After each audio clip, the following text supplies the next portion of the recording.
Neville, should this be allowed? Does MBR have anything nefarious like that on their website? This is the opt-in, opt-out thing, and I'm very wary of it, I'm afraid, because it's easy to be... So I resist free trials and that sort of thing because the difficulty of actually getting out of something already. I'm trying to close down one email and... move it across to another email. That's virtually impossible. It's a bit like getting your money back from a shop. It takes about 3 times longer to get your money back from a damaged good or something than when you buy it. And that's the same sort of problem here. So with a free trial, I would advise be very careful with those. Are you a fan? But at the same time, I quite like when I do have something I want to subscribe to and keep subscribing to. I don't want to be reminded all the time. I'd much rather they do this with the Apple shop does with The Economist, is unless you stop it, it keeps going, which I find quite good because it's convenient. Do you enjoy the convenience, Tabor, of these? I do. I mean, look, products? it's free stuff, right, that you get to try out. Well, of course, sometimes there's a need too. I was overseas recently where I needed to sign a document and I signed up for an app that could sign a PDF and quickly did it and got it back and then, was inspecting my credit card bill and, here we are, it's $20 fee there for that because it's ticked over that free month. And, you've got to be wary. You've got to be wary, that's for sure. It's 3 away from 5. And last but not least, are you a wizard, guru or inbound shaman? It might be without knowing it. There are some new buzzwords being used to describe, without being offensive, pretty ordinary jobs, obviously in a bid to make them sound a bit more exciting than they really are. A magazine called The Hustle has looked into the trend of companies posting job ads for fun titles like ninjas, rock stars, gunslingers, even this Jedi Knight that we've been talking about.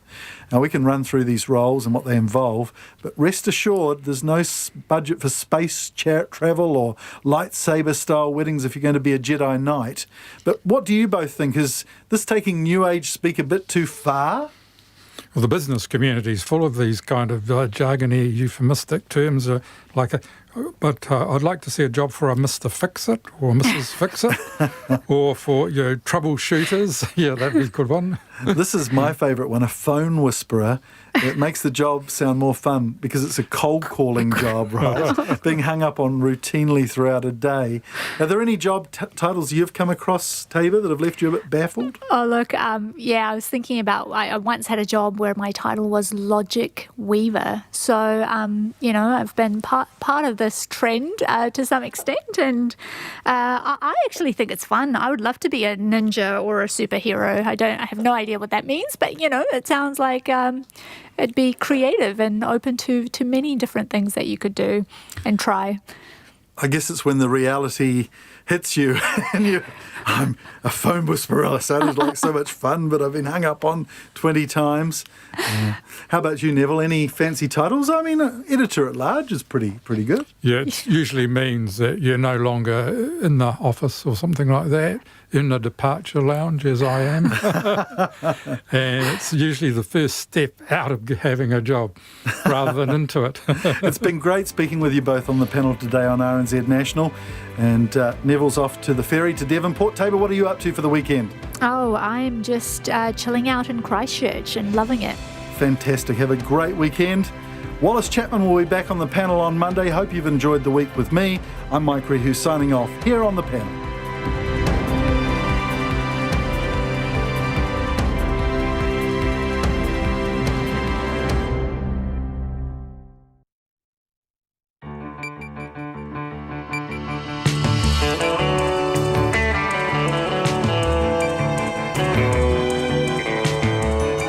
Whakarongo mai koe ki te reo irirangi o Aotearoa. This is Checkpoint on RNZ National. I'm Lisa Owen. E haere aki nei, Samoa's measles crisis deepens. Still, hundreds of people flock to alternative healers despite a compulsory mass vaccination campaign. The death toll is now 42. The ride's over for Lime in Auckland at least. The controversial e-scooters have till midnight Monday to power down, but Lime says it doesn't know why it's being squeezed out. It's revealed Immigration New Zealand gave some immigrants the green light to overstay because it was bogged down in paperwork. Industrial action could mean a free bus ride for some Auckland commuters. And we've sniffed out a good one for you. A foxy Mrs. Consistent retires today. You'll want to meet this pensioner. RNZ News at 5. Kia ora, ko Susana Leata with DNA. An alternative medicine healer in Samoa is continuing to treat people despite complaints to the police and calls for people to be vaccinated amid the deepening measles crisis. 3 more people died overnight, bringing the death toll to 42, most of them children aged under 4. Fritz Alaiasa continues to promise healing with his Kangen water, which is local water filtered through a machine imported from Australia. When confronted today, he ordered RNZ journalists off his property, called security, and became violent. The Ministry of Health in Samoa is pleading with parents to have their infants immunised, but many are ignoring the plea. Police have arrested a teenager after a spate of violent attacks on women in Auckland. The 17-year-old is charged with 3 counts of wounding with intent to cause grievous bodily harm, assault with intent to commit sexual violation, and aggravated assault. The attacks on women who were walking or jogging happened between August and November on Auckland's North Shore and in West Auckland. Detective Senior Sergeant Callum McNeil says it's possible further charges could be laid. New Zealand First is publicly opposing the government's decision to increase the tax on tobacco next year. An automatic 11.46% increase kicks in on January the 1st, the last of 4 consecutive hikes agreed by the former National-led government. It's the first time New Zealand First has invoked the agree to disagree provision in its coalition agreement with the Labour Party. New Zealand First leader Winston Peters told RNZ from Dubai the policy isn't working in the way it was designed. This is a policy that sadly is an attack on poor people in its outcome, and we don't agree with it.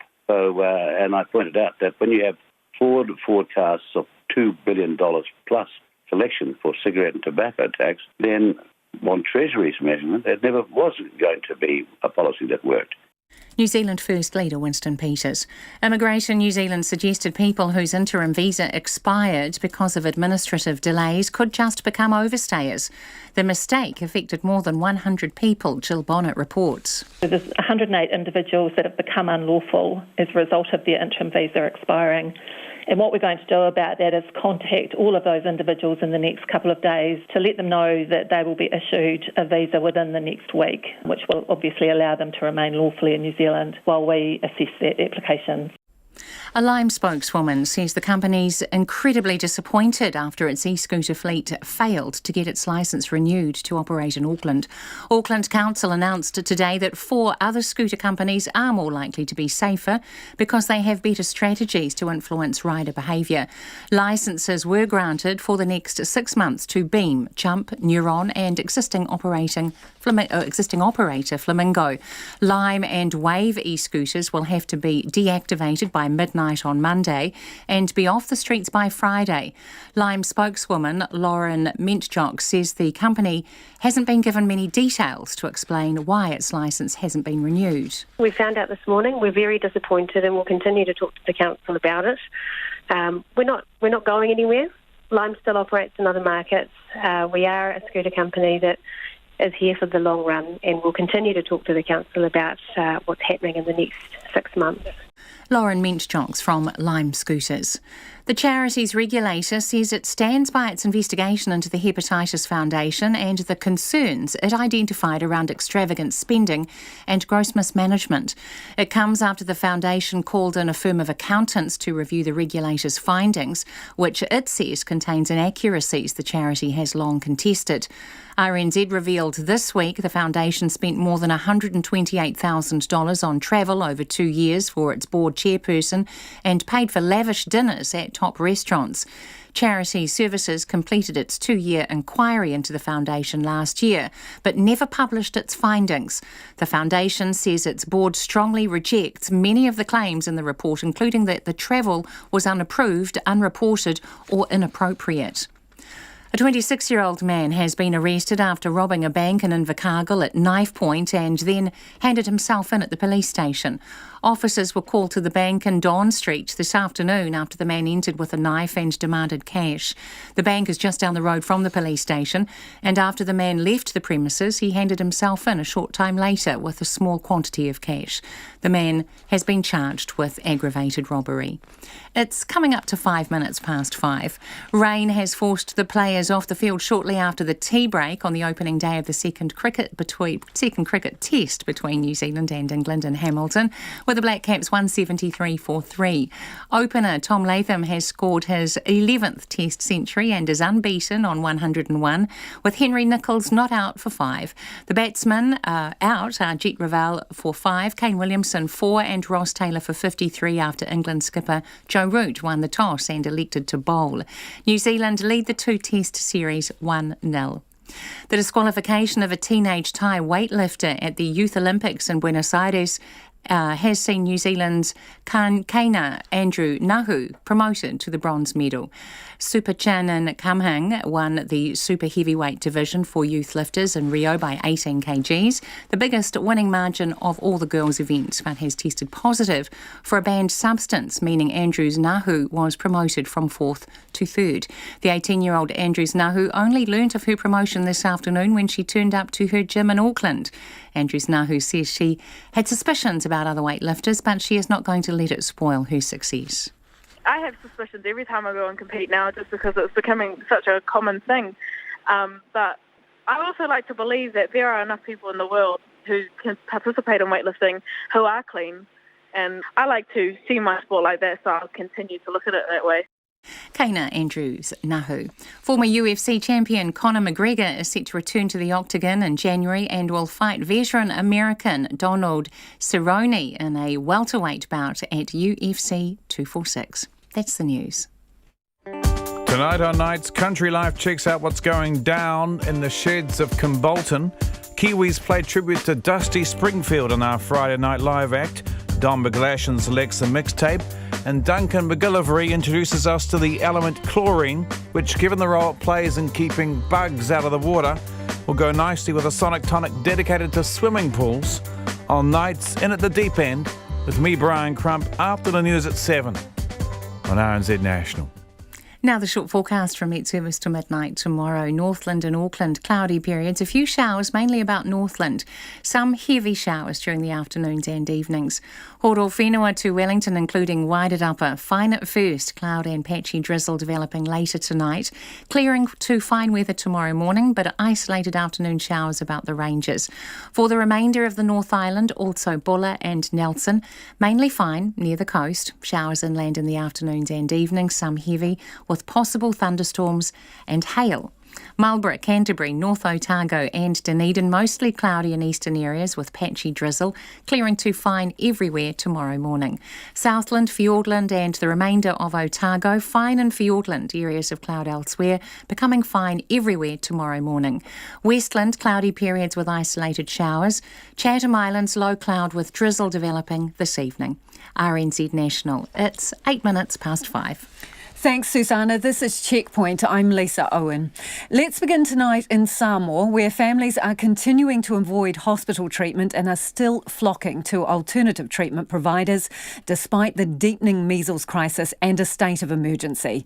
3 more people have died overnight, bringing the death toll to 42.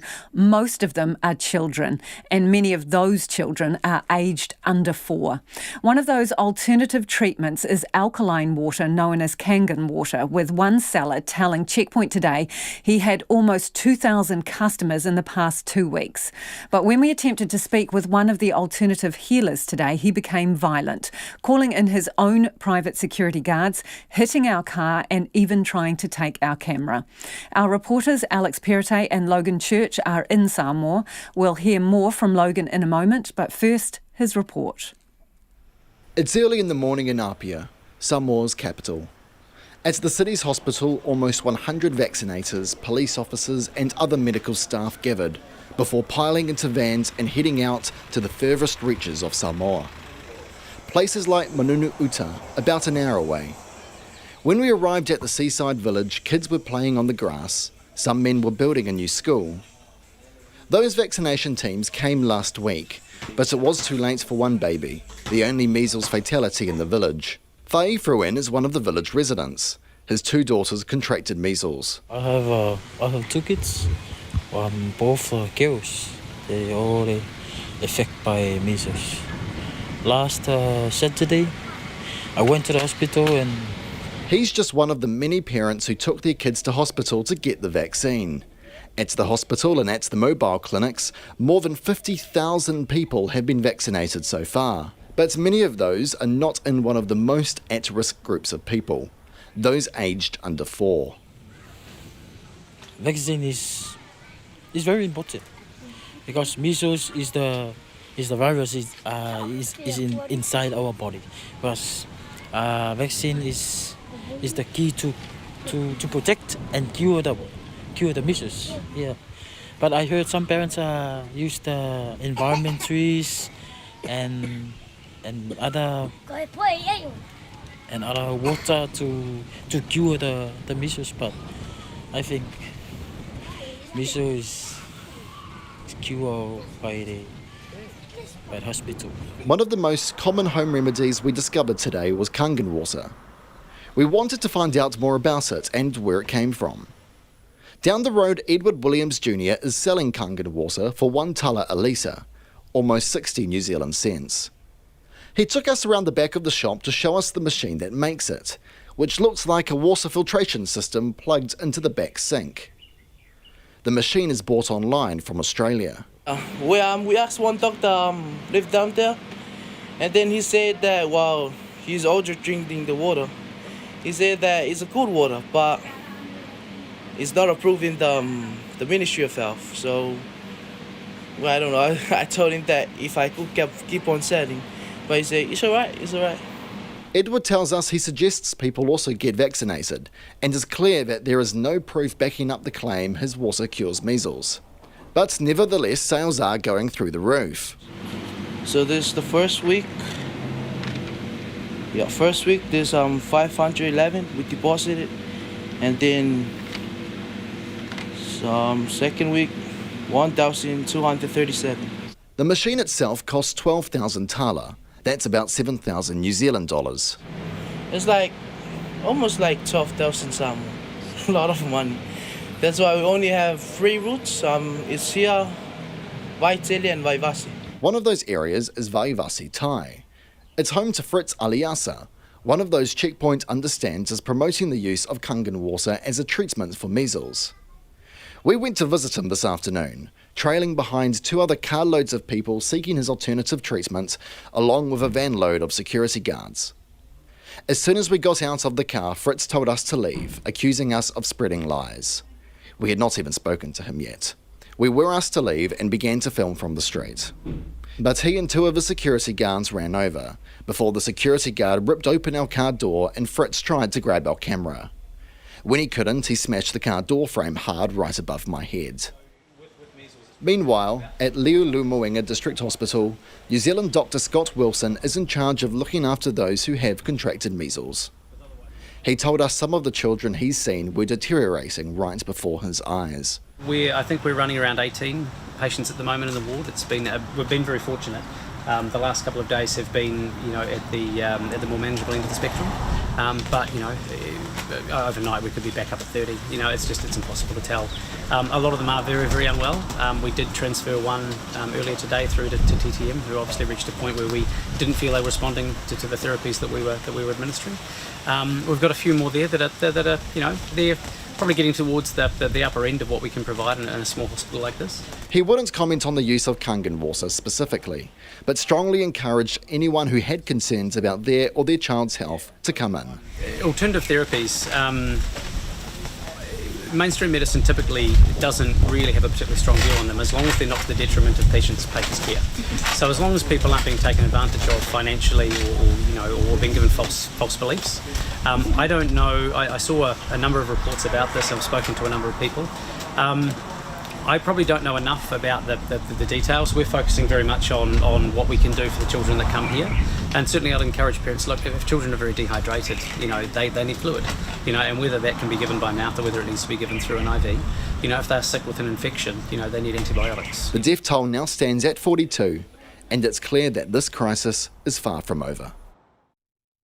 Let's now go live to Logan in Apia. Logan, tell us a little bit more about this incident this afternoon.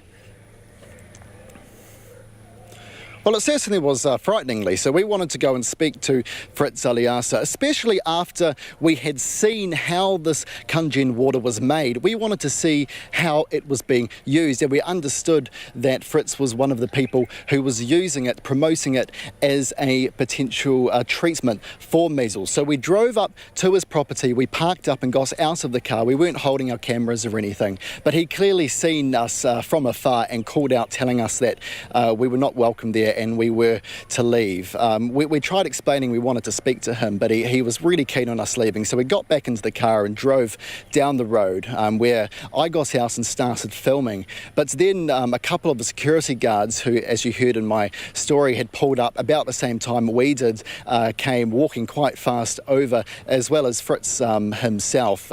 As I tried to close the door of the car, one of the security guards pulled it open and Fritz himself came and started shouting at us, attempting to steal our camera to try and take that footage and demand at least that it was deleted. When we obviously weren't compliant with that, he hits the door, the sort of door edge quite hard, just a little bit above my head. We saw a gap and we, well, to put it bluntly, floored it and got ourselves out of there. But it certainly was a frightening situation and very disappointing because a lot of people are talking about this alternative treatment, and we really wanted to see how it works. But RNZ will be looking at putting its own complaints into the police about what happened. So has the government taken any official action against those people who are promoting these alternative remedies for measles? Well, the short answer, Lisa, is we're not sure. We tried going to the police today, that being one of the many questions we wanted to ask them, but we didn't get any response. And as you heard in our story, we were driving just out of town and saw that it was being sold very freely and people were lining up to buy it, and the people selling it were selling large volumes of it. So at this stage, we don't know if any official action has been taken, especially as the government continues to push out its message of getting vaccinated is one of the best ways to prevent the spread of measles in this country. So what can you tell us about the claims that are being made about the so-called benefits of Kangen water? What are they saying?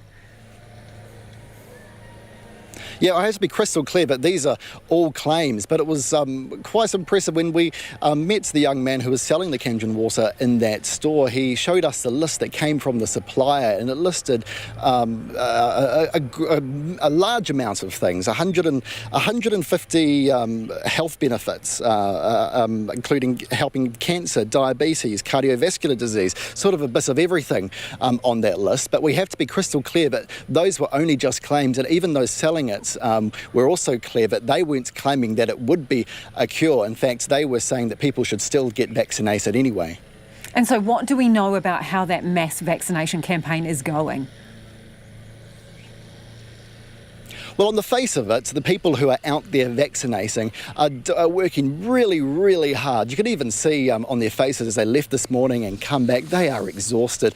And on the face of it, you can see that in the numbers. Today, the government said that more than 50,000 people had been vaccinated as part of this program. And just keep in mind, Samoa is a country of just shy of 200,000, so a quarter of the country. But we really need to delve into these figures and have a look as to who are being vaccinated rather than the overall number, because there are more groups at risk than others. Now, one of the most at-risk groups is that group between 6 months and 4 years old. And we actually went back through the government releases to the media over the past week. At the start of this week, they said that 4,222 people in that age bracket had been vaccinated. But the release today said that the exact same number had been vaccinated. So that tells us that there hasn't actually been an increase. So that raises the question of who else is being vaccinated, and those in that age group who haven't been vaccinated, where are they, and what are the parents doing to keep them safe? Yeah, well, you have been travelling around a little bit today. So what are locals telling you about this? How open-minded are they regarding getting their babies vaccinated? certainly, Lisa, plenty of them are. We spoke to many mothers and fathers who said that they were really quite keen to get in as soon as possible and get their kids vaccinated when this outbreak got underway. You heard in my story of the father of his two daughters. He got his kids in as soon as they showed any symptoms, and they are doing well now. They are recovering really well. But on the same token, this morning we spoke to a woman in Apia who had come through. She was about to send some of her family out on a flight. She had a young child with her who was not well at all, and she said that she hadn't been vaccinated and wasn't planning to vaccinate her due to what she believed to be other remedies. So there's certainly a lot of people on both sides of the fence at this stage when it comes to vaccination. But the government message still is really clear, as well as the message from those who have come to Samoa to help, is that if you are showing any symptoms of measles or any problems at all, is get in and seek help from the medical professionals. Thank you, Logan. That is Logan Church reporting live from Apia, and we'll have more from our team on the ground there, Logan and Alex Perrottet, after 6. It is 21 minutes after 5, and you're with Checkpoint on RNZ National. We're keen for your feedback on that. You can text us on 2101, tweet us at Checkpoint RNZ, or email checkpoint@rnz.co.nz. Do you have family in Samoa? Are they getting vaccinated as part of that mass vaccination campaign, or are they using alternative therapies instead? The ride's over for Lime scooters in Auckland. Auckland Council announced today that Lime has just 1 week to pull its e-scooters from the city's streets after revealing they would not be getting another licence to operate. It says other companies put forward better safety plans, but it isn't ruling out having them back in the future. Lime scooters rolled out just over a year ago, and since then they've been linked to the death of one rider and 2 others have been seriously injured in recent months. While some Aucklanders were sad to hear Lime was on its way out, others say they want e-scooters gone altogether. Our cameraman Nick Monroe and reporter Nita Blake-Person filed this report.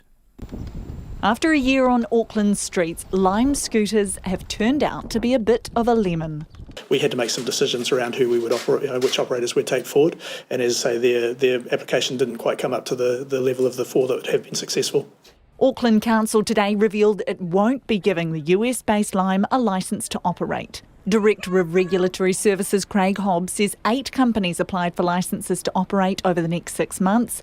Lime and Wave, another Auckland operator, were not among the 4 which made the cut because their safety plans weren't up to scratch. Looking at what the operators have offered when we've looked at the applications, some of the things that I can share with is the ability to identify when a scooter tips over. So at the moment, Flamingo has that ability, the others didn't. So as soon as a scooter tips over, someone can get there and pick it up. And the scooters that we have gone with, as I understand it, will brake when they go down, so they're self-braking when they go down hills. Lime's had a rough ride on safety since rolling out last November. Earlier this year, its scooters were pulled from Auckland and Dunedin after 30 riders were injured due to a braking glitch. In September, a 23-year-old man died in a Lime accident in central Auckland, and 2 other riders have been seriously injured in recent months. Auckland Transport's Shane Allison says it's been a learning process. Nothing takes away from the tragic events that have happened and some of the injuries that have occurred. But as I said, this has been a learning experience. We've put in place a number of enhancements to deliver improvements in terms of safety. Lime found out this morning it had been squeezed out of the market, but Auckland Council says the relationship is positive. I think we've all learned through this process, and the relationship has been cordial and positive. But other e-scooters are here to stay in Auckland. The 4 successful operators will have 3,200 scooters among them.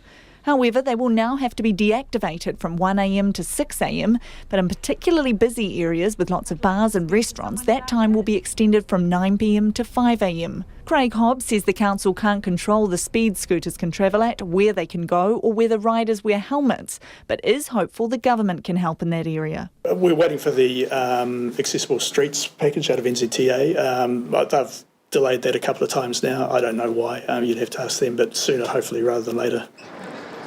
Limes like these are now on borrowed time. They have until Monday midnight to be deactivated, everyone in the city, and all of them have to be off the streets by end of day Friday. And many Aucklanders will be sad to see them go.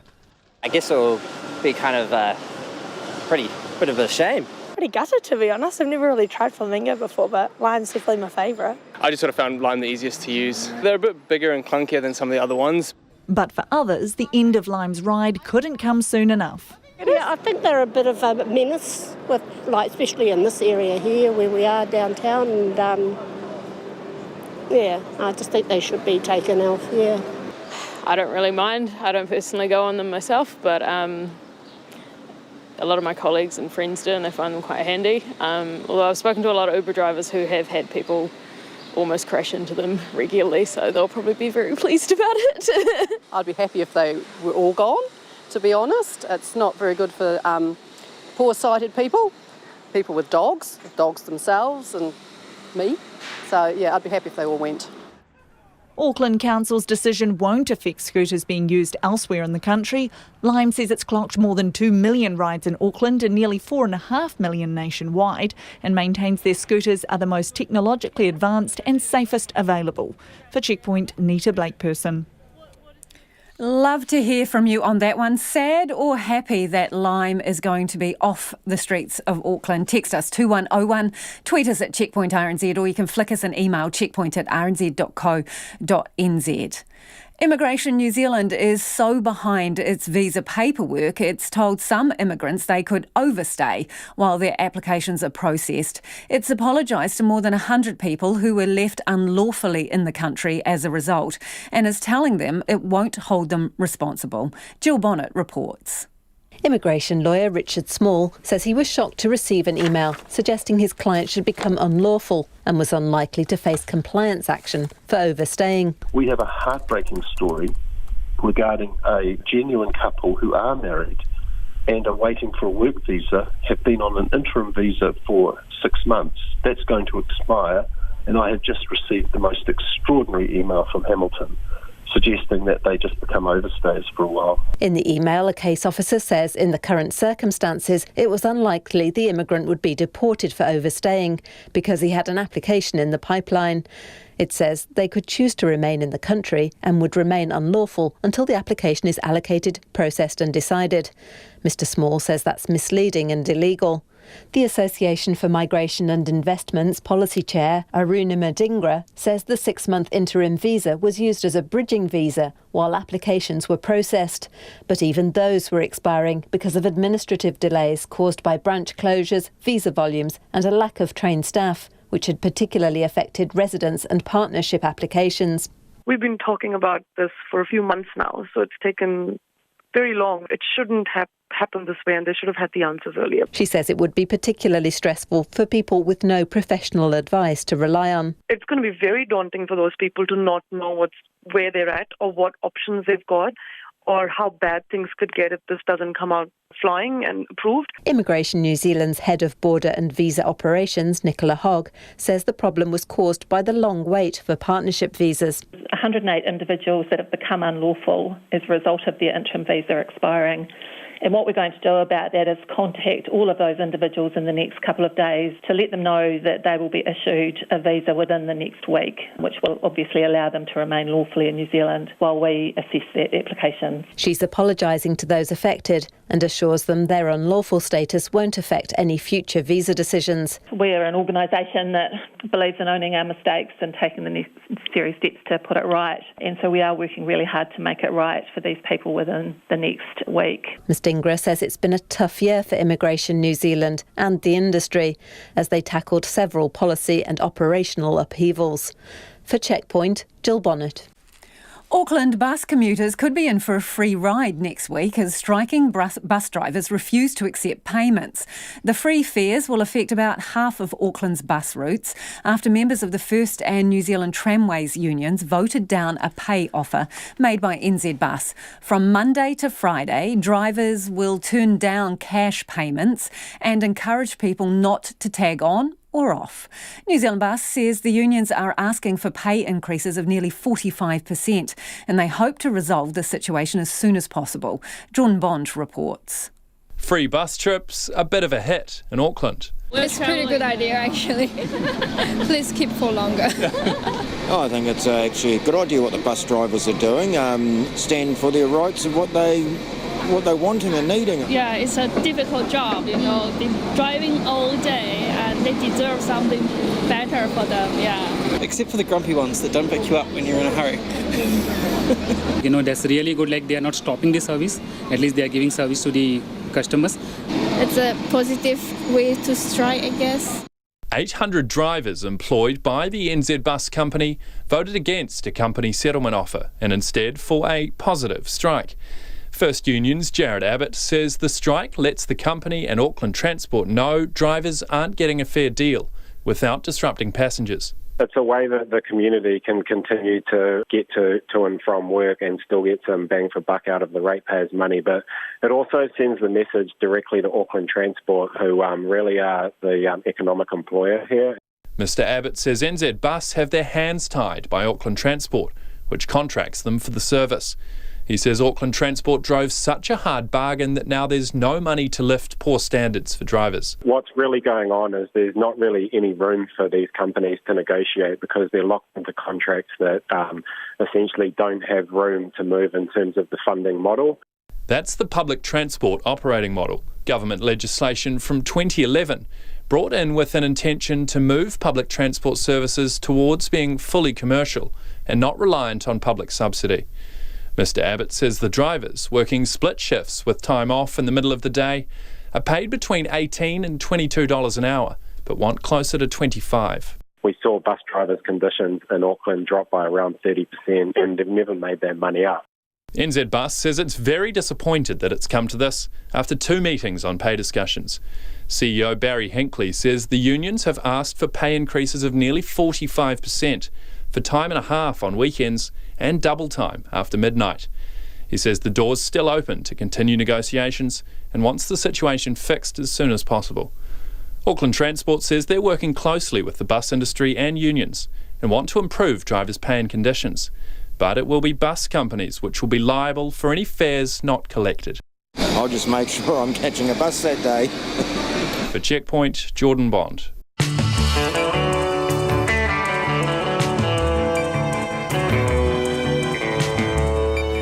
Coming up on Checkpoint on RNZ National, Limes stopped in its tracks in Auckland. Why the company insists it has no idea why. The Crusaders remain, well, the Crusaders, but with a brand new logo. And we check in with Tui, Auckland Council's longest serving pest detection dog. She's very cute. She was on her last day at work today and we went along for that. We'd love your feedback on anything you've heard on the programme so far this evening. Text us 2101, you can tweet us at Checkpoint RNZ, or a good old fashioned email, checkpoint@rnz.co.nz. Time now to get to the headlines with Susanna. The police have arrested a teenager after a spate of violent attacks on women in Auckland. The 17-year-old is charged with 3 counts of wounding with intent to cause grievous bodily harm, assault with intent to commit sexual violation and aggravated assault. The attacks on women who were walking or jogging happened between August and November on Auckland's North Shore and in West Auckland. New Zealand First is opposing the government's planned hike in tobacco tax, invoking the agree to disagree provision in its coalition agreement for the first time. Leader Winston Peters says the tax is an attack on poor people and lacking in effectiveness. But a spokesperson says the party can't stop the price jump without the support of its government partners. The death toll in Samoa's measles epidemic has risen to 42, all but 4 of them children under 4. Since the outbreak began last month, there have been more than 3,000 confirmed cases of measles, including more than 200 in the past 24 hours. Nearly 200 people are currently in hospital, including 20 children in intensive care. Immigration New Zealand has apologised for telling potential immigrants they could become overstayers when administrative delays left them without a visa. After their interim visas expired due to administrative delays, more than 100 people became unlawful overstayers. Immigration New Zealand says it will issue them another 3-month visa within a week. The charities regulator is standing by its investigation into the Hepatitis Foundation, which raised concerns about extravagant spending and gross mismanagement. RNZ revealed this week the foundation spent more than $128,000 on travel for the board chair. The foundation has called an accountant to review the regulator's findings and strongly rejects many claims in its report. A 26-year-old man has handed himself in after robbing an Invercargill bank at knife point. The bank is just down the road from the police station, and shortly after the man left with a small quantity of cash, he handed himself in. He has been charged with aggravated robbery. Those are the latest news headlines from RNZ National. Our next news and weather update is at 6. Thanks, Susanna. If you're just tuning in, this is Checkpoint and I'm Lisa Owen. And Nona Peltier's joined me in the studio for business news. Nona, the government's tax take is running behind expectations. What's going on there? Yeah, it says company taxes haven't met expectations. So the government was expecting to have a surplus for the finances to October of $843 million. Instead, they have a deficit, that's in the red, of $1.1 billion. So that's not what they were expecting. And the explanation is that the Inland Revenue's changed the way it's collecting taxes and calculating it, and so that eventually this will all smooth things out and everything will run just the way they expect, because after all, other things were in line with their forecasts. Their debt was just right on the target, and so was their gross domestic product. So there you go. All will come out in the wash. All will come out in the wash, okay. Absolutely, So yes. what else was going on the markets today? A lot of excitement because the markets were very strong and just around the world, really. And although, of course, the trade talk stuff still puts a bit of caution in the wind. And the NZX Top 50 Index broke a record today. Yes, it finished, it rose 1%. 109 points up to 11,316. That was a little bit off its intraday high, which was 11,332. So we definitely got up there. And the dollar is trading at 64.2 US cents, slightly lower than yesterday, as well, 94.8 Australian. And 49.7 British pence. We've yo-yoed back down again. Yes, we Thanks, have. Nona. Nona Peltier with our business wrap. Let's return to the story about e-scooters. Lime insists it has no real idea of why its scooters are being pulled from Auckland streets. The council's ordered the e-scooters be deactivated by midnight Monday. At the same time, it's issued 3 licences to new operators and extended the run of a 4th. Earlier this year, some Lime scooters suffered a serious braking fault and the council imposed tougher reporting requirements. Lime says 45 minutes before today's decision was made public, it got a call from the council's Director of Regulatory Services, Craig Hobbs. I asked Lime's Lauren Mintjock what he said. It was really a heads up. I mean, we have, despite everything, we have had a good relationship with Auckland Council, so Craig wanted to give us a heads up so that we didn't hear about it in the media, so that we did know.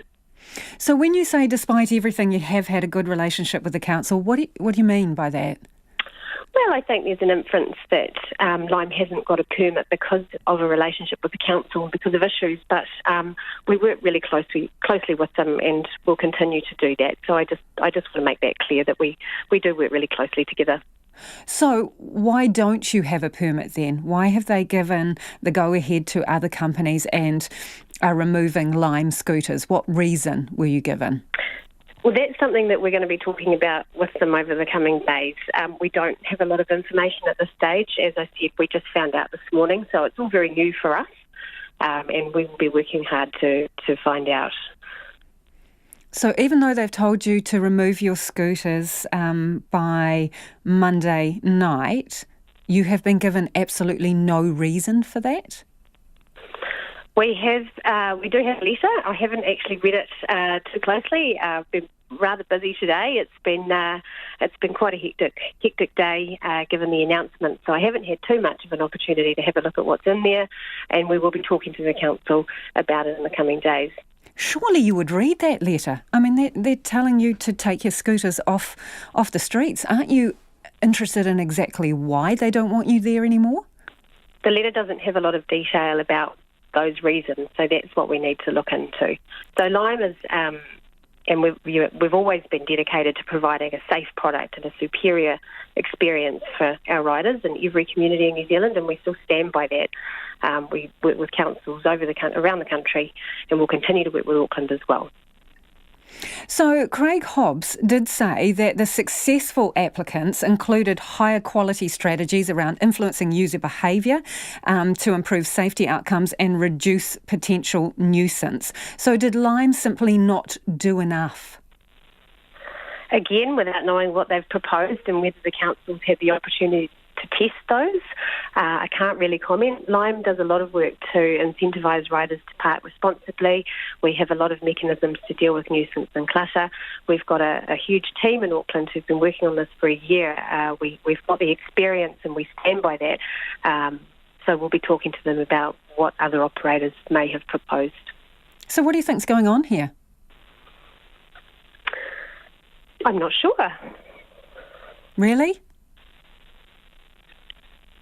Yeah, I think, as I say, we found out this morning. We're very disappointed, and we'll continue to talk to the council about it. We're not going anywhere. Lime still operates in other markets. We are a scooter company that is here for the long run, and we'll continue to talk to the council about what's happening in the next 6 months. Do you feel you're being scapegoated here? I think we do have some of the disadvantages that come with being a first mover. Lime has had a lot of attention on it since we've launched here. We've also had a few issues that we need to acknowledge. We've worked really hard to get over those, but I think that e-scootering is synonymous with Lime, and that's probably part of this. Okay, so when you say you have had a few issues, what are the things that you think have worked against Lime? We had the wheel locking issue in February that was quite difficult. We have worked through that, and we've worked really closely with the council since then. So that obviously is something that was quite sort of high up in everybody's attention and continues to be honest. So you've had some serious accidents, including a death involving a Lime scooter. Is there anything that you could have or should have done better? We're always working to improve, and in terms of the tragic death in September, we're working really closely with the authorities on that. I can't comment too much on it because it is before the coroner. We're always working to improve our product and improve our services and the way we operate. Is there something you need to improve as a result of that death? Is there anything that suggests there was something wrong with the scooter at all? There's nothing that suggests there was anything wrong with the scooter. Have you complied with all your council reporting requirements? We comply with the council and we provide weekly reports to them, yes. So you can say categorically that you have complied with all your council reporting requirements during this trial? So during the trial, we have had a really close relationship with the council. We meet with them regularly. We have an operations team here who comes and talks to them as well. We update them on a really regular basis about our products and our services, and we do our very best to communicate everything, and we'll continue to do that. So is that a yes? You have absolutely complied with all your reporting requirements to council? We comply with our reporting requirements to council to the best we can. To the best you can? What does that mean? That's right. It means that we've done absolutely everything we can to comply with what the council's conditions are. So does that mean sometimes you have been non-compliant? No, it just means that we do comply with the council and we're really working hard with them. We do, as I say, we talk to them all the time. We have a good relationship and we hope to continue that. As best you can? We do hope to continue our relationship with them, yes. How many serious accidents have you reported this year? I don't have a number off the top of my head. You don't know that information? Scooter riders in Auckland over the past year have taken more than 2 million rides,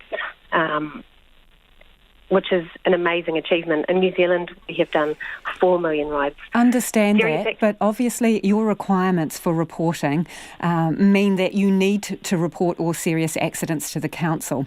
And given... We do. Yeah, so how many we have do, there been? Well, I don't have the number off the top of my head, but what I can tell you is that serious accidents are reported to the council, and we do work with them very closely on those, and we have had 2 serious accidents in the past few weeks, and we're working with the council on those. So while I don't have a number, we do report those to the council. Do those numbers come to you, though, Lauren? Is there something you keep an eye on? We monitor very closely what's going on in the community. No, I mean. Does that information come to you directly, the number of serious accidents? Not always. So just like with any form of transportation, there are accidents and there are risks of accidents. Often if people do have something happen, they don't come to us. So we're sometimes the last to find out. Often if people have fallen off, they may, there's been recent studies coming through from Auckland Hospital, they go to the hospital first. So we don't always get that information, and that's just the nature of the business that we're in. So you mentioned 2 serious accidents in the last few weeks. What can you tell us about those people? Are they okay now? I can't really tell you anything about those accidents, unfortunately. Do you know if those people are okay now?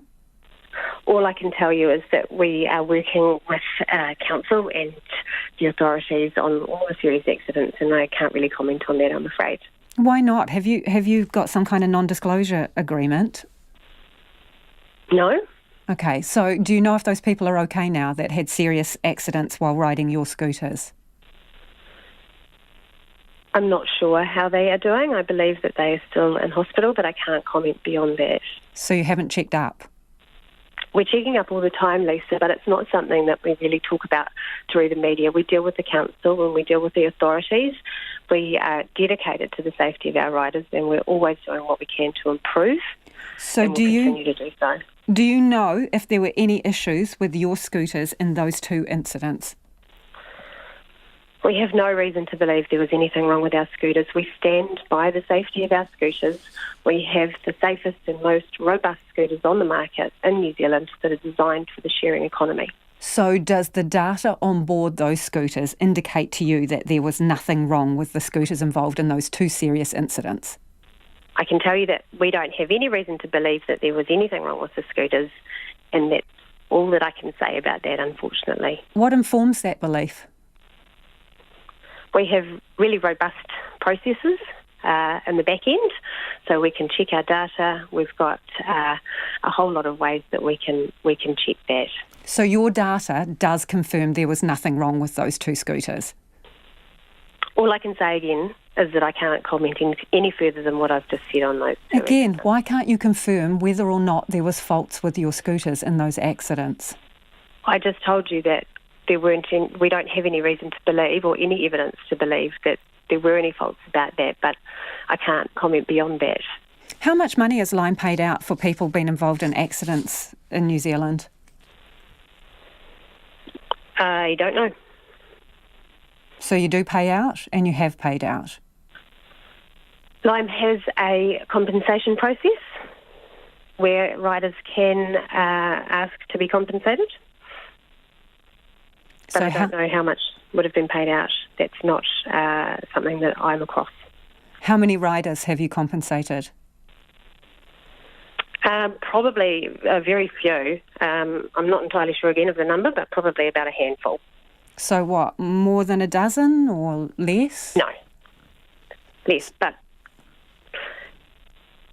And around how much have you compensated these individuals, and what for?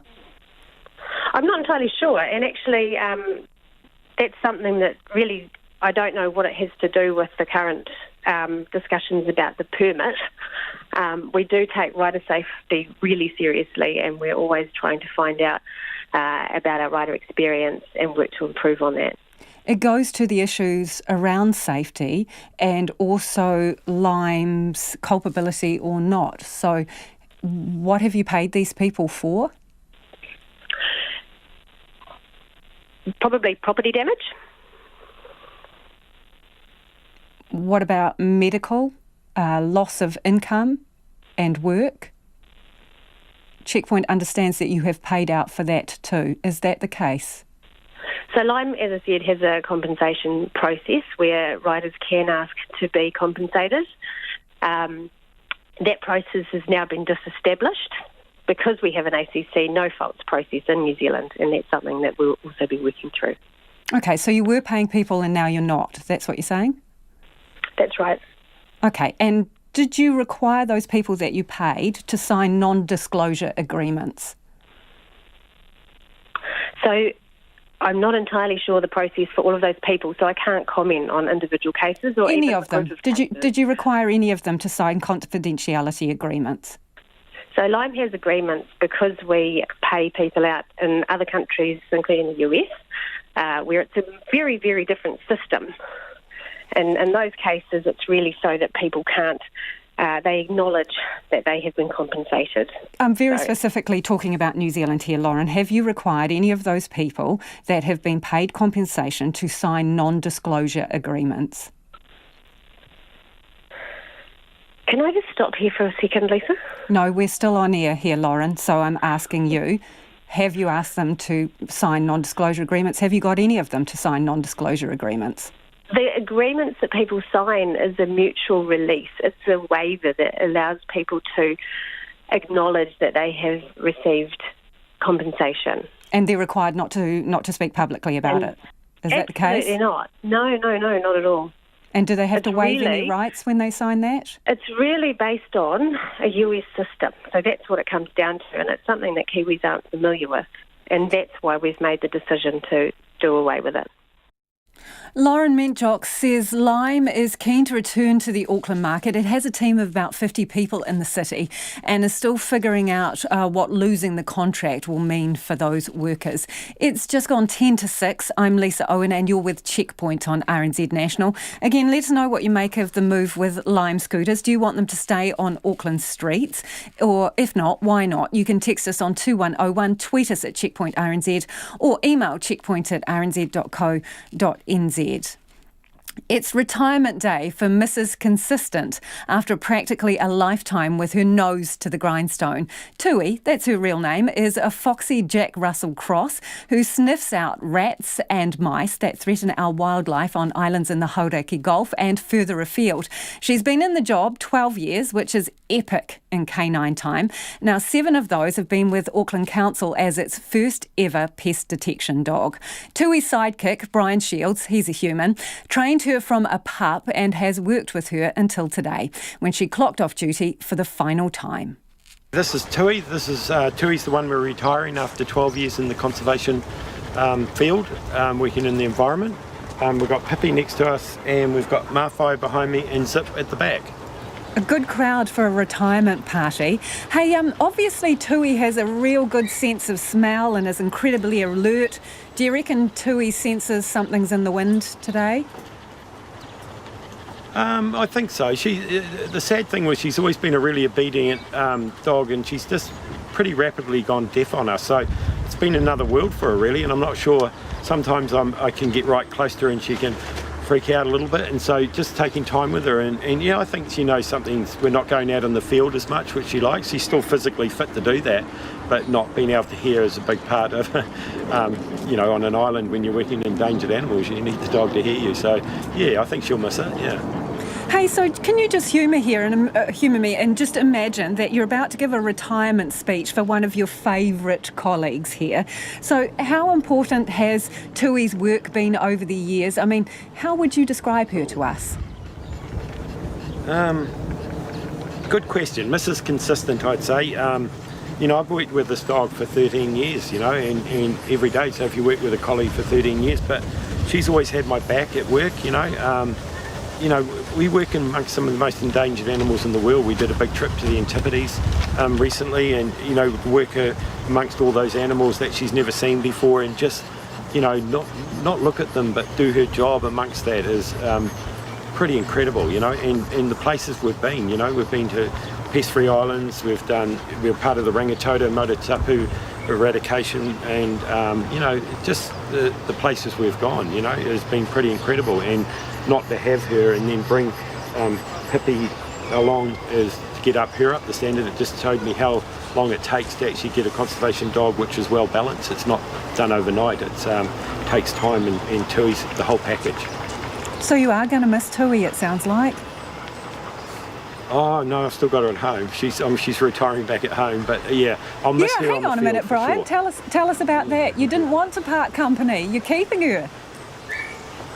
Well, everyone's put, what are you going to do with Tui? And I thought, well, we'll pass her on and she can live a good life somewhere on a farm or somewhere. But at the end of the day, she knows me, and she's, like you say, she's gone deaf and she's comfortable. She's got a lazy boy at home. She can come through the cat door, and yeah, she's just comfortable. And I just think that's the right thing to do with her.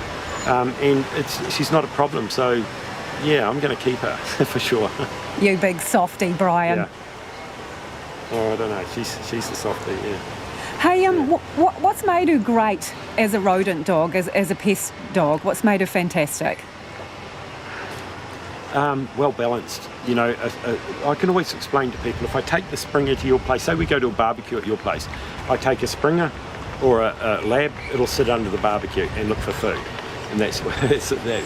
But a terrier will go all around the yard and explore, and that's what you enhance, that exploring and looking. And then just to train them off everything else, So, yeah. So tell me, you get to know the quirks of the people you work with. A few people around here, they're a bit grumpy before they've had their morning coffee. You get to know the ebb and flow. So Tui, has she got any quirks?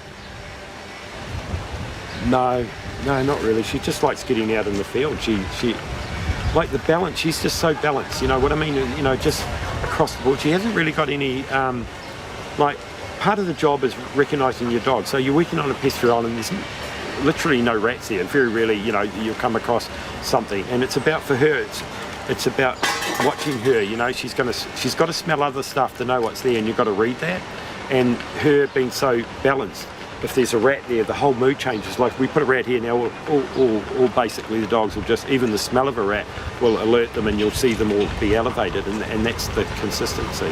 And I knew I cracked it with Tui is when the first job we went on, we came down and there was a big villa of this a pestry island. It was a private pestry island, and Tui come down, and I noticed a big tomcat on the deck, and I walked down, and I'd cut down, and then I saw Tui walk along the deck, and I thought, oh no, there's a cat. I'm not sure what's going to happen here, because I just, hopefully nothing's going to happen. And Tui just walked straight past this big tomcat, just looked at her, walked straight past her, and the guy in the chair goes, that's one balanced dog. And then I knew, good on you, Tui, and we've never looked back from that moment, really. I've trusted her ever since, not to go next non-target stuff. She's very target specific to what she does. Hey Brian, I've forgotten the chap who's sitting to your right there. He's been hanging on your every word. What's his name again? This one here? Yeah. That's Mawhai. Mawhai's been hanging on your every word there, Brian. Does Tui, does she get any treats today? Oh yes, we've had a cake. They've made the work colleagues have made a really good fuss of it. She comes into the office, and that's another thing. The dogs are allowed into our office in town here, and they bring so much to our staff. I think if you can get up and pat a dog, I think every office should have a dog or a cat. Maybe not a cat, but a dog, and and be able to pet them, and they're a big part of it. By the way, these two are related, mum and daughter. So. Fantastic. Yeah. They've got that same shaggy look about them there, Brian. Hey, what are you hoping for Tui in her retirement then? I've been working on her because if you take her to the park, she just keeps going. She's got no recall, and so that could be quite dangerous for her. Not coming back. So I've been working with her around, trying to catch her eye and tapping the cum and that sort of thing. So I'm sort of retraining her a little bit with a little bit of sign language, if you'd like to call it that. So here comes trouble. Now that she's a bit deaf. Oh, who's trouble? Who's coming over to see you now? Reese, come here, up here. Come on, this is Reese. I don't know if you can see it. Reese, come. He's a Welsh Springer Spaniel named Reese Jones, obviously. So for Tui, you're hoping, you said she's got a bit of a lazy boy at home, you're hoping she'll be able to just kick back and take it a bit easier.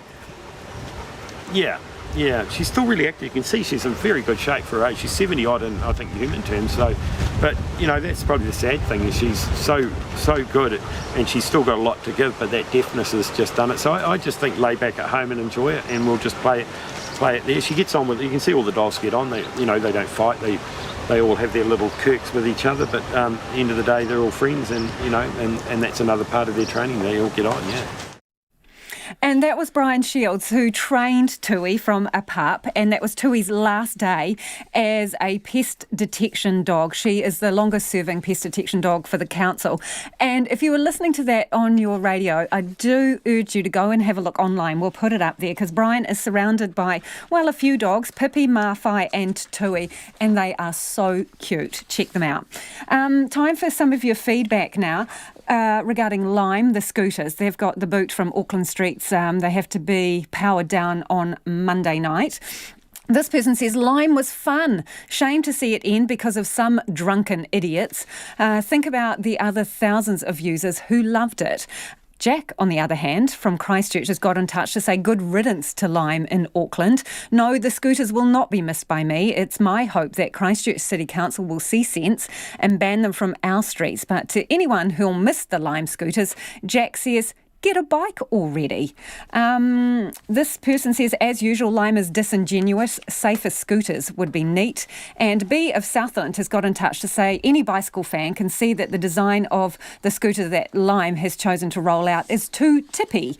The higher centre of gravity in its design and poor front wheel positioning makes that particular design not fit for purpose. A lot of you getting in touch about the measles in Samoa too, and this water that's being sold there. This person says, Stuart says, I see Amazon is selling Kangen water iodising machines online. These are the ones being used in Samoa as cures. RNZ News at 6. Ngā mihi nui ko Susana Leata with DNA. An alternative medicine healer in measles-ravaged Samoa remains defiant despite calls for people to be vaccinated. Today, the death toll in the epidemic climbed to 42, most of them young children. Our reporter Alex Perrottet is in Apia. The death toll is rising and doctors are expecting it to get worse, with over 900 infants infected with measles and many of them not immunised. And while the country's leaders plead with families to get the jab, Fritz Aleasa continues to promise healing with his Kangen water, which is local water filtered through a machine imported from Australia. When confronted today, he ordered RNZ journalists off his property, called security and became violent. The Ministry of Health has ordered people not to gather in large groups with people under the age of 19, but that hasn't stopped carloads of people turning up at Mr. Aleasa's clinic and hasn't stopped him treating them. In Samoa, Alex Perrottet. The share market has closed at a record high as investors piled into high-yielding stocks. The benchmark top 50 index closed up more than 100 points, nearly 1%. Growth and technology stocks such as A2 Milk and big dividend payers stocks such as the power companies and Fisher & Paykel Healthcare have been driving the market. So far this year, the New Zealand Stock Exchange has risen more than 28% to be one of the best performing markets in the developed world. New Zealand First Leader Winston Peters says his party's broken no electoral laws in the way it has collected donations through a foundation. RNZ revealed in mid-November that the foundation had loaned NZ First money and that the foundation was the only named entity that had provided any money to the party since 2017. Mr Peters, who is currently in Dubai for trade and security talks as Foreign Minister, says every other political party has been exempt from disclosing their donors, but only his party is being attacked. When every other party has been sacrosanct and exempt from conversation and attack, one party has been a subject of total attack when they've done nothing legally wrong. That's what you've got lately, just to put the record straight. Winston Peters says he wants the media to tell him what law New Zealand First has broken or desist. Immigration New Zealand suggested people whose interim visa expired because of administrative delays could just become overstayers. The mistake affected more than 100 people. Jill Bonnet reports. An immigration lawyer, Richard Small, says he was shocked to receive an email suggesting his client waiting for a partnership visa should overstay and wouldn't face compliance action. Immigration New Zealand's apologised and says their future applications won't be affected. It will also issue the overstayers another 3-month visa within a week. The Association for Migration and Investment welcomed the decision. It says it would be especially daunting for immigrants who weren't represented to find their visa expiring and having to decide whether to overstay or leave the country. Cordial Bonitaho. Labour's annual conference is about to get underway in Whanganui as the party rounds off a challenging year. Prime Minister Jacinda Ardern will give her opening speech shortly and is expected to refer to the sexual assault scandal that led to President Nigel Haworth's resignation. Political reporter Yvette McCullough is in Whanganui. This weekend, Labour will be reflecting on whether its parliamentary wing has lived up to what Jacinda Ardern dubbed the year of delivery. Although strides were made in mental health, education and climate change, the year also saw a capital gains tax abandoned, the Kiwi Build reset and other coalition compromises. Labour members will also have to address the sexual assault allegations that rocked the party in September. Tomorrow, a new president will be elected and a workshop held on how to make the party safe and inclusive. While Ms Ardern's speech will focus on the party's wins and direction for 2020, she is expected to note concerns about the party's culture. From Whanganui, Yvette McCullough. A conservation dog has been rescued after spending 36 hours alone and muzzled on a subantarctic island. Flint, a Jack Russell Fox Terrier cross, was detecting rodents as part of a Joint Defence Force and Department of Conservation operation on Campbell Island. He bolted when dock staff were charged by a sea lion on their way back to Navy ship HMNZS Canterbury on Wednesday. The team couldn't find the dog and were forced to leave the island late that night. A helicopter this morning took the 660-kilometre trip from Dunedin to search for Flint and found him waiting at the base in Beeman Cove on the other side of the island. He will be reunited with his handler in a couple of days' time. It's almost 5 minutes past 6. Rain has forced a halt to play on the opening day of the second cricket test between New Zealand and England in Hamilton. Just 3 balls were bowled after the tea break before steady rain set in and play was called off shortly after 5:15. The Black Caps were 173 for 3, with opener Tom Latham unbeaten on 101, his 11th test century, and Henry Nicholls 5 not out. Play will resume at 10:30 tomorrow morning. New Zealand lead the 2-test series 1-0. English clubs Manchester United and Arsenal have both lost their latest Europa League football matches. An inexperienced United side lost 2-1 to Kazakhstan side Astana, but United have already confirmed their place in the last 32. Arsenal lost 2-1 to Eintracht Frankfurt, but can still advance as long as they don't suffer a heavy loss in their final group match. Celtic confirmed top spot in their group with a game to spare after a 3-1 win over French club Rennes. Former UFC champion Conor McGregor is set to return to the octagon in January and will fight veteran American Donald Cerrone in a welterweight bout at UFC 246. McGregor, who has 21 professional wins and 4 losses in MMA and a single defeat to Floyd Mayweather on his professional boxing record, has not fought since losing his lightweight title to Khabib Nurmagomedov last year. Pim Verbeek, the Dutch football manager who guided Australia to the 2010 World Cup, has died at the age of 63 after a 4-year battle with cancer. That's the news. It's going to be rather noisy and it's going to move around. Just trying to get the toe to come around and more like a talon. Get the beak right, don't have the feet too long, have the tummy right, have everything in scale. I'm going to arrive with a bang and a clatter. What's going on in sheds around Kimbolton? Find out more on Country Life, Fridays at 9 during nights and Saturday morning after the 7 o'clock news on RNZ National. Now the short forecast from Met Service to midnight tomorrow. Northland and Auckland, cloudy periods, a few showers, mainly about Northland. Some heavy showers during the afternoons and evenings. Horowhenua to Wellington, including Wairirapa. Fine at first, cloud and patchy drizzle developing later tonight. Clearing to fine weather tomorrow morning, but isolated afternoon showers about the ranges tomorrow.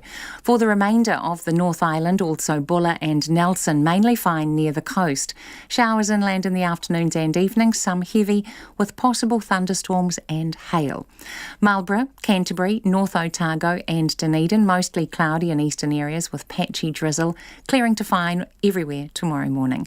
Southland, Fiordland and the remainder of Otago, fine in Fiordland, areas of cloud elsewhere, becoming fine everywhere tomorrow morning. Westland, cloudy periods with isolated showers. Chatham Islands, low cloud with drizzle developing tonight.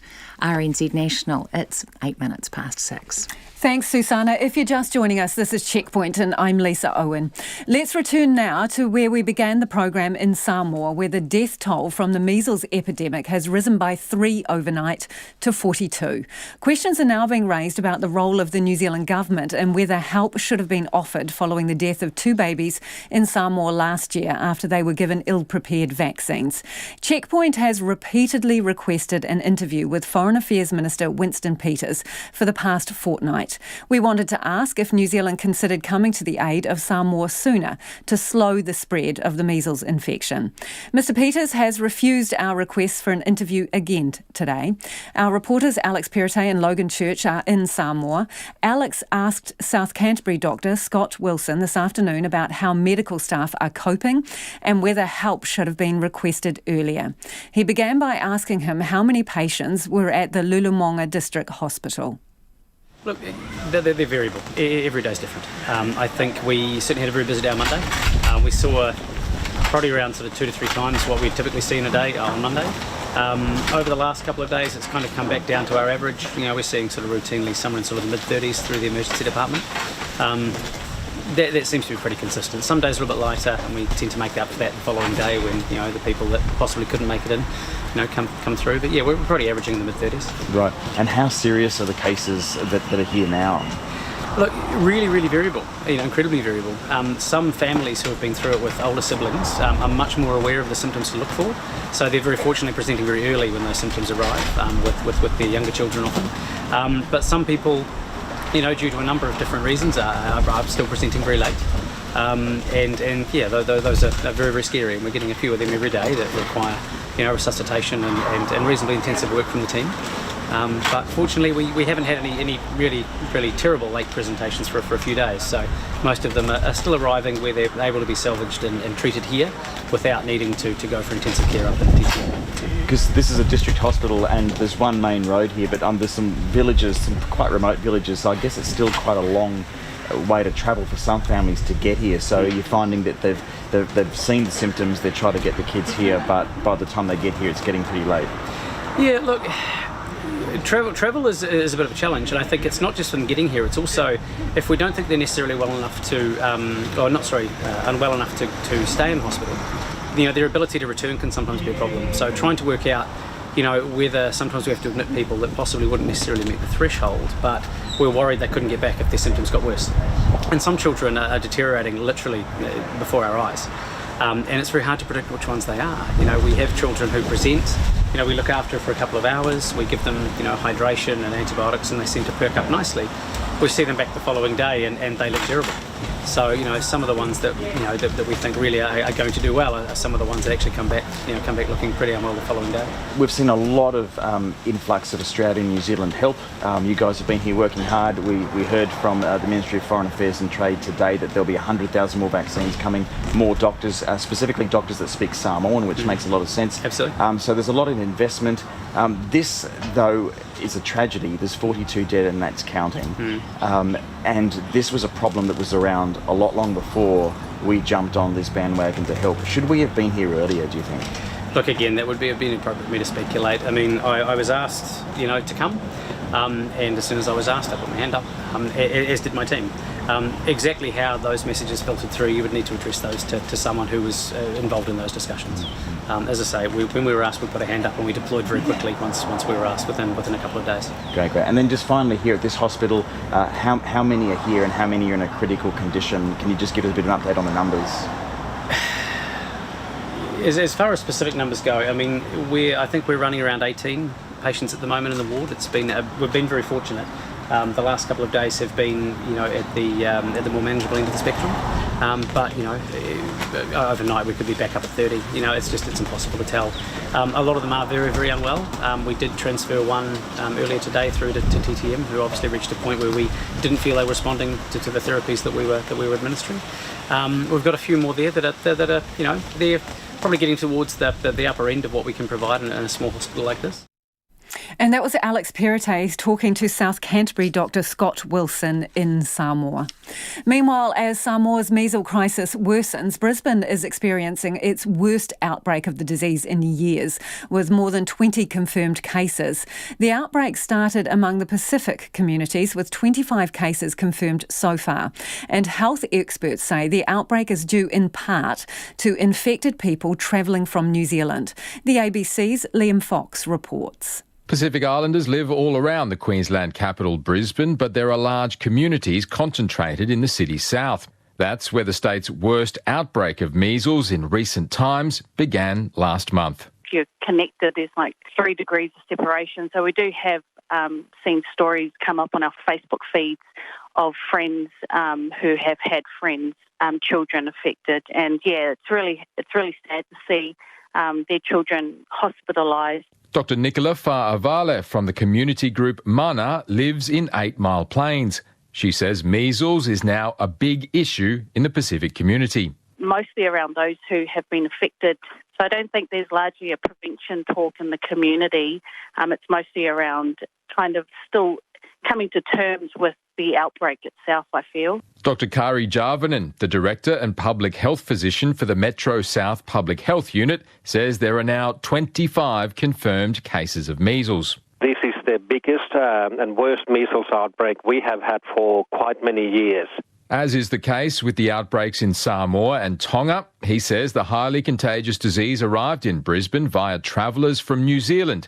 The frequent travel to and from New Zealand or Pacific Island countries has meant that the cases have come into the Metro South area of Brisbane, initially in two family groups, but then has spread well beyond that within the general community through places like hospital waiting rooms or general practice waiting rooms or community locations. Most of those who've contracted measles in Brisbane are aged between 15 and 30. Dr. Jarvanen says many of them believe they were vaccinated, but inspection of their medical records showed that was not the case. Some were not vaccinated at all. Others had only had one of the 2 shots required to be fully protected. He says there is some concern in Brisbane's Pacific community about the safety of the measles, mumps, rubella vaccine after the deaths of 2 babies in Samoa last year when 2 nurses incorrectly mixed and administered doses of MMR. So we also, at the moment, also developing messages and spreading messages to those communities to note the fact that it is not the vaccine that's killing the babies. It was a mistake, which was very tragic, but it's not the vaccine. In Samoa, where the outbreak has claimed dozens of lives, there are concerns the anti-vaccination movement may have contributed to the very low vaccination rates in the country. Dr. Nicola Fa'avale, whose background is in public health, doesn't think that's the case in Brisbane. But she says there is a wariness of Western medicine in the Pacific community. A lot of us are still closely linked to traditional types of medicine. There's also just the foreignness of going into a hospital and the GP setting is still a bit uneasy for our Pacifica community. Dr. Fa'avale, her husband and 3 young sons are travelling to New Zealand for Christmas. She's concerned about travelling into the heart of the regional measles outbreak, but says they've taken precautions. You know, I'm very fearful around the exposure to the outbreak there, especially my 1-year-old. I'm very satisfied that he's fully protected. He's had the 2 vaccinations, but I'm still very cautious about going back, and as well as my husband and I being very cautious about contributing to this outbreak to make sure that we're not, don't have the risk of being carriers. Dr. Kari Jarvanen says anyone else travelling back to the Pacific should take similar precautions to ensure they're protected and that they don't bring measles back with them. Our message is if you haven't had 2 doses of measles vaccine, if you're not sure, then have it. Particularly if you're, with the holidays coming up, travelling back home or visiting friends or relatives in New Zealand, Pacific Island countries. Liam Fox with that report. It is almost 18 minutes after 6 and you're with Checkpoint on RNZ National. Same name, new logo. That's the decision from the Crusaders following their lengthy review into the team's branding following the March 15th shootings. The side came under pressure to change its name and the imagery surrounding the team after the man accused of carrying out the attacks said he was inspired by the Crusades in his manifesto. The former rugby union boss, Steve Chew, even came out saying the team's branding and name was no longer tenable in the wake of the attack. However, the side has decided to keep the name because it says nothing else better represented the club's values. Nicholas Poynton reports.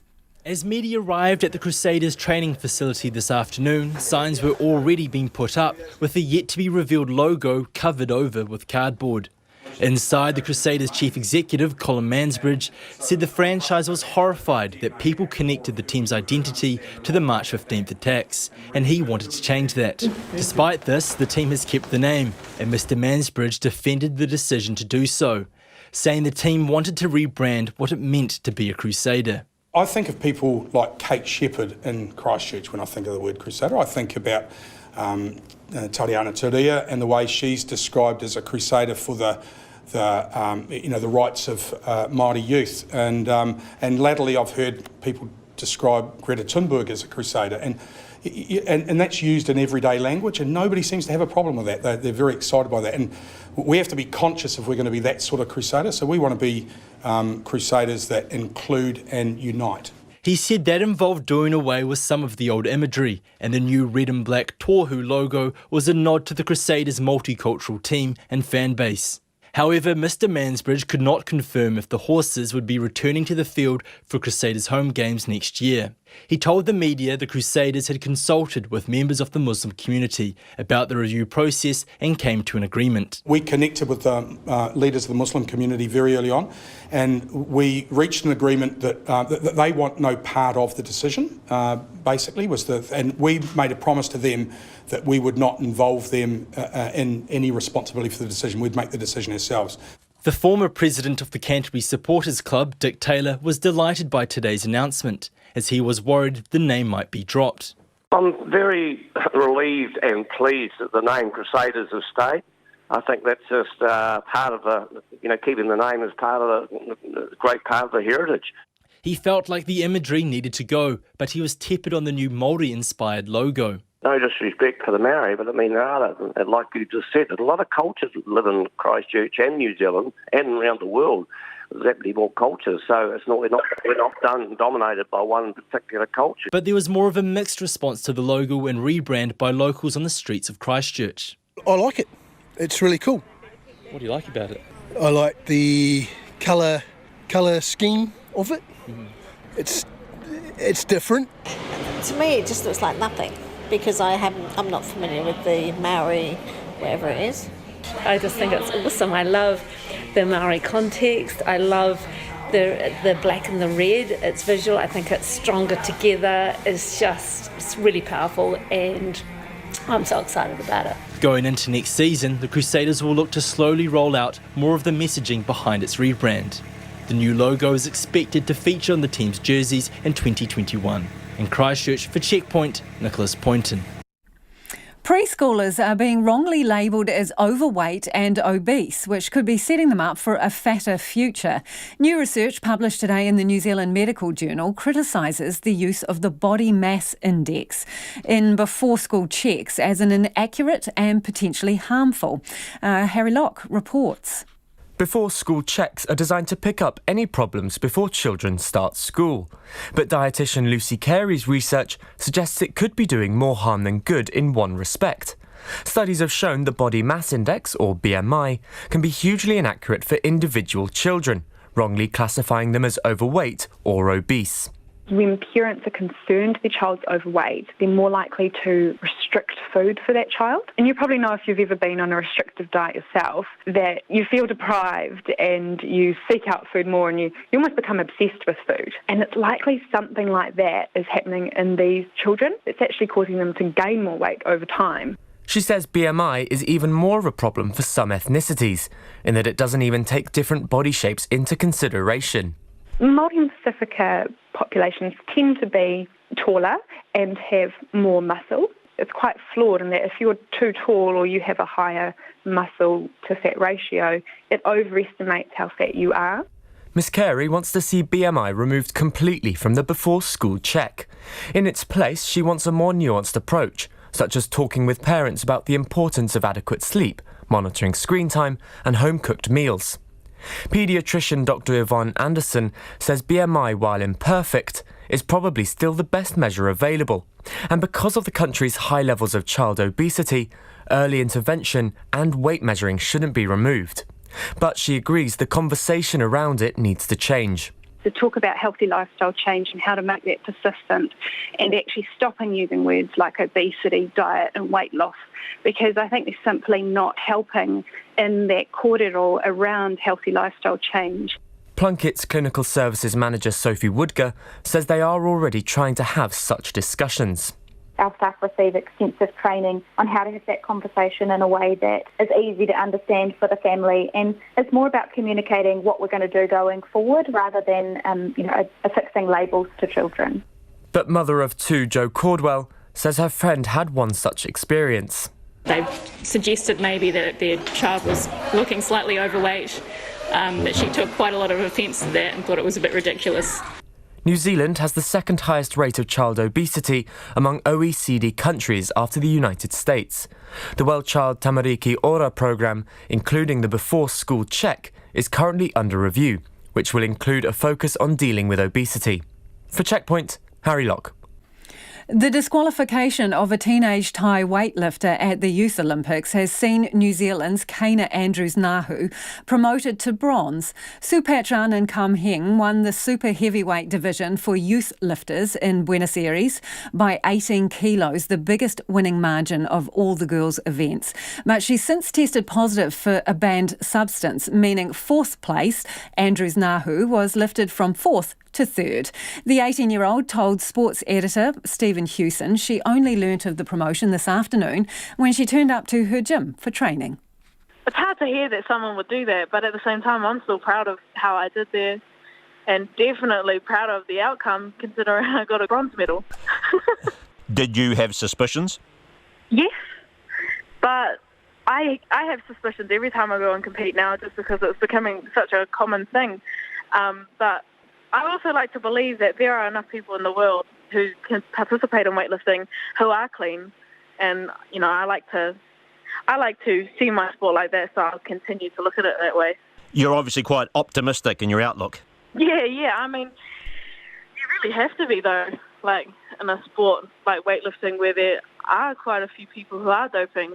I mean, I love Olympic weightlifting so much, and I like to see the good in everything. I mean, obviously not all things are good, but I mean, if you make them, like if you put a little more into something, maybe the outcome will be different, Like, man, I wasn't too happy about doing my papers at university, but, to get through them now, you just got to be happy and look for what's in the future, not right now. When did you get into weightlifting? What's got you to this point? So I started CrossFit when I was about 12, and then I started weightlifting through CrossFit when I was about 13. And I did my first competition at Functional Strength where I met my coach, broke a couple records, and then just started from there. The goal from now is just to keep succeeding, keep going forward, keep pushing for more, stay hungry. I honestly just want to stay happy. Like, I don't want to lose my love for weightlifting because it is very deep. I love weightlifting very, very much. So what's a typical day for you when it comes to training and getting up in the morning? And how much are you training? What's it all involve? At the moment, I'm just training once a day, but when we're building up to a competition, we'll be training twice a day on Monday, Wednesday and Friday. Diet, etc. Do you watch what you're eating or all that sort of stuff? Yeah, we're meant to, but sometimes I get a little bit out of hand. I'm a real sweet person. I love chocolate. I can eat a whole bar of chocolate in one sitting. It is my weakness, chocolate. What's your favourite flavour? All of them. I won't turn away any kind of chocolate. You give me chocolate, I'll eat it. So, and Tokyo, is that a possible goer for you, or is that maybe a little too close? Tokyo is definitely a possibility, but for next year, I want to focus on Junior World Championship because I did compete earlier this year and won a gold medal in the snatches and a bronze medal overall. So I feel that I can podium again next year, but Olympics will just kind of be the icing on the cake. And that's Kana Andrews-Nahu speaking to Stephen Hewson. Before we head off for the evening, let's get to some of your feedback on the measles outbreak in Samoa. Ken has got in touch to say that the current measles epidemic in Samoa was predictable. He goes on to say that it was clear that religious authorities in Samoa had no intention of heeding advice about restricting the gatherings of people in communities for mass worship. A lot of you have got in contact about Lime. This is the story about Lime Scooters not getting a continuation for its licence to operate in Auckland. So it has to power down all its scooters Monday night, midnight. This person says, obviously Lime have no idea about the Kiwi market. Cutting and pasting from the US doesn't work. Another one, I want to get rid of all these scooters because they are dangerous to pedestrians on footpaths. Kerry says, candidly, all of these scooters should be suspended until there are dedicated lanes and route maps. I have seen frequently scooters weaving in traffic in high-speed situations. Drivers without protections. These things are serious accidents looking for a place to happen, says Kerry. And Penny says, why are the rest of us paying for the ACC costs for the scooter accidents? Lime has worked out that they don't need to. Too many young people on these scooters should be walking. And Penny also says that so much waste too. 100 of these scooters have been recycled in Welly over the last 6 months. And Ian from Wellington says, they are footpaths, i.e. for feet, certainly not motorised vehicles. Auckland is correct in its decision on Lime, says Ian. The other thing that some of you have been getting in touch about is the dog Tui. She's the longest serving pest detection dog for Auckland Council. So she goes out into the islands in the Hauraki Gulf and sniffs out rats and mice, among other things. We did an interview with Tui and Brian. Now, go online and have a look so you can see Tui. She's a real character. She'll be on our webpage and our Facebook page. And she was surrounded by her other canine friends. Mawhai was one of them. And Michael has got in touch to say Mawhai has a cartoon-like expression, cool and cute. We'll be back next week. RNZ News headlines at 6:30. The share market has closed at a record high as investors piled into high-yielding stocks. Immigration New Zealand has apologised for suggesting that people could just become overstayers after their interim visas expired due to a backlog. A Lime spokesperson says the company stands by the safety of its e-scooters, despite the decision by Auckland Transport and Council not to renew its licence. And the New Zealand First Leader Winston Peters says a planned hike in tobacco tax is unfair and ineffective, as his party invokes the coalition government's agree to disagree clause. Our next news at 7. Take the pulse of the day's news every weeknight at 10. It's a period of our history that we'll never ever forget. There's never really been anything considered for the staff who were there at the time, who are still going through, I would say, the trauma of it, but,